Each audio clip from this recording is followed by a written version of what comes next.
I'll invite Guri from Central Square Foundation to join us, as well as Alexei from Ingenie. They're our key panelists. We had Nisi Madhu, but he has just texted me that she had a family emergency, so I believe she is no longer here.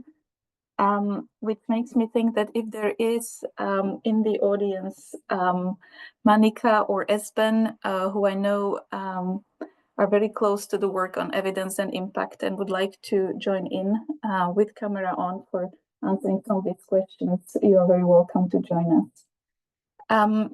Guri, I'll start with a question that was so pertinent in the previous panel in terms of what is happening when we think about supporting EdTech startups in building quality. Neil has just finished with the note to big EdTech and how they are, putting their tools into schools. What does that mean for local innovation? So can you say a bit more about how Central Square Foundation works with startups, how you help them signal quality and shape their product design? No, absolutely. And it's a great question. And it was an absolutely wonderful panel. So thank you, Natalia and Subodh, for putting that together. Wonderful insights from the previous panel. I think at the Central Square Foundation, we are a philanthropy based in India. And we do believe in the power of technology to democratize the quality of education for children who are either going to government schools or affordable private schools. And in an attempt to ensure that these children have access to high quality solutions, one of the efforts that we make is to really create the supply, because a lot of EdTech in India caters to middle and high income India. And there's very little that is being built for low income. So in our attempt to, in some ways try and build a, supply which is pedagogically sound, contextually relevant, we work with many EdTech startups, both in the for-profit as well as in the non-profit ecosystem, to help them build, contextualize, and scale their solutions in low income. Right. And the way we have approached this is to say that, what is the big challenge that we are facing in the Indian education system, right? So, for example, one of the challenges that we had was that children were not at grade level learning. And hence you had a, classroom which had a high diversity in the learning levels of students. And the highest capacity, most motivated teacher may not have been able to address that diversity. But there was evidence globally that tech could be used to solve for this challenge. And hence we started supporting the build of solutions and the contextualization of solutions for low-income India. And one of the big struggles that we had was that, we didn't know how to assess whether a solution was actually working or not. Unless you did, long research, you engaged with researchers, did a RCT, which would take a few years to set up and a few years to finish. And, and if it didn't show any results, you didn't know where to start again, right? And hence the attempt to signal quality through product design was in some ways, right, the birth of the quality evaluation index like Tulna. And the idea was to say that, look, and there's not a lot of EdTech which is getting implemented at scale in government schools in India.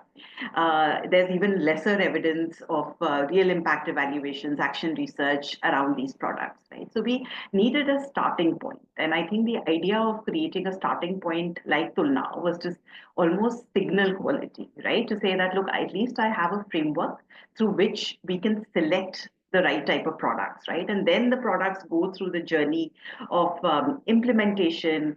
And as Dr. Subbarao, Asya, everyone was talking about the fact that it's not the product alone that works, right? It is the product, the program, the governance behind that whole intervention that need to come together for EdTech to become effective. And hence it becomes incredibly important to have a starting point to even figure which product is going into the pipeline, and then to continuously build evidence of, whether that product is working, conduct the RCT, conduct more action research to figure out what is the program that needs to work around the product, and conduct at scale research to figure whether when the product and program is implemented by government at scale, is it actually working or not. And in my mind, frameworks like Tulna are in some ways trying to bring the demand and supply to almost converge onto common standards of quality. And that is shifting the narrative in the EdTech ecosystem from push-based marketing to demand for quality, right? And we believe that the whole ecosystem will get better if this convergence happens. So Natalia, that is my take on how we help the ecosystem build better products. Wonderful, thank you so much. And you used my favorite word, ecosystem, in EdTech, making sure that we really bring together the industry.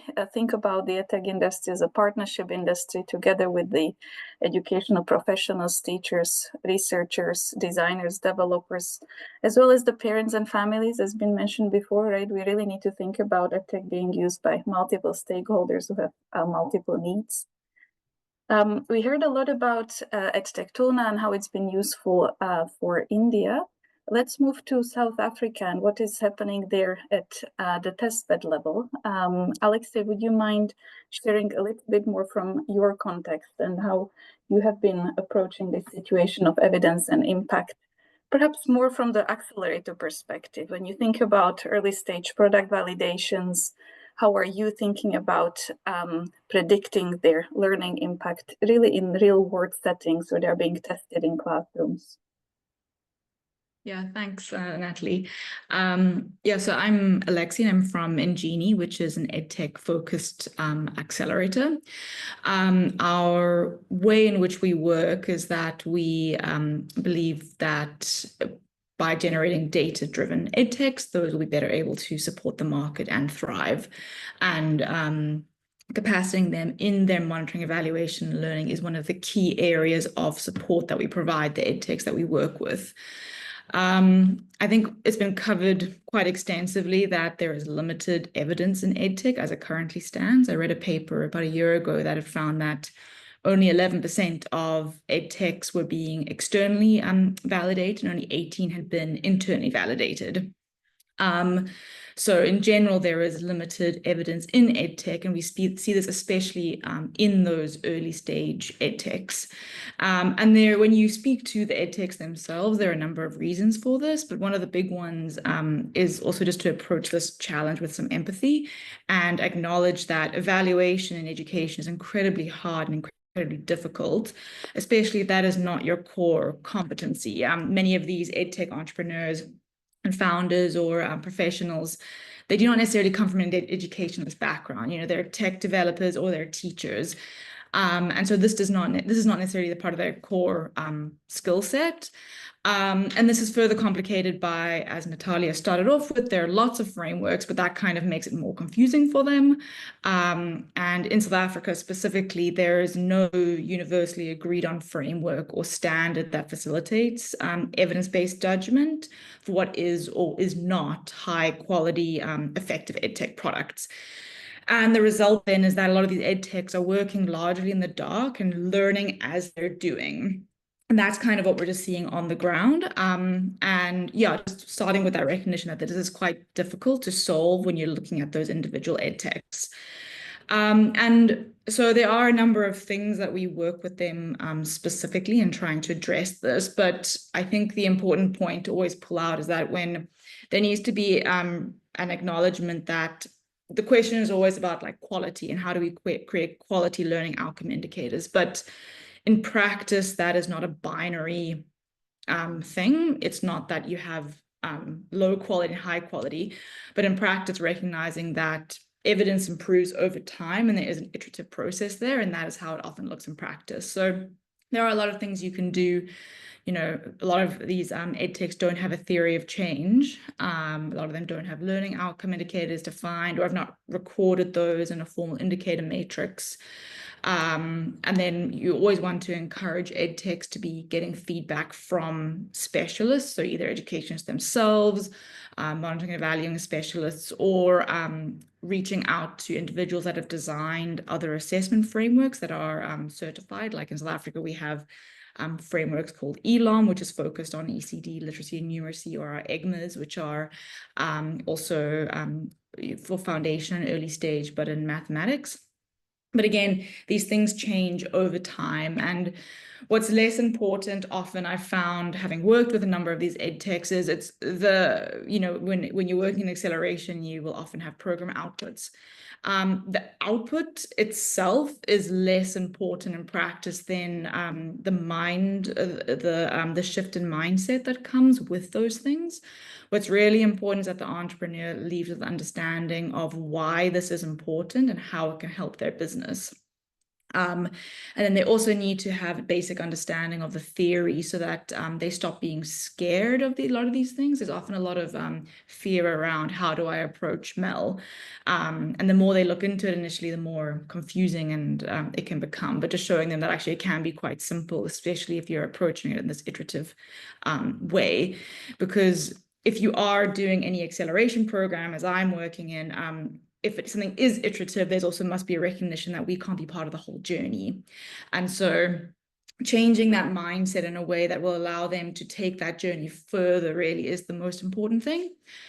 Because you're never going to be the complete change. Your contributional effect will only be so much, but that mindset shift is really key if you're going to have any impact in working towards quality, because you can only be one small step of it. And in doing that, we have found quite good success. Like when we follow up with the entrepreneurs that we've worked with, we do find the ones that are making steps in tracking MEL with quality and tracking learning outcomes with quality are the ones that are reporting that, working with you in this way, it showed me that this, and then I wanted to take it further myself. And that's really what generates the impact.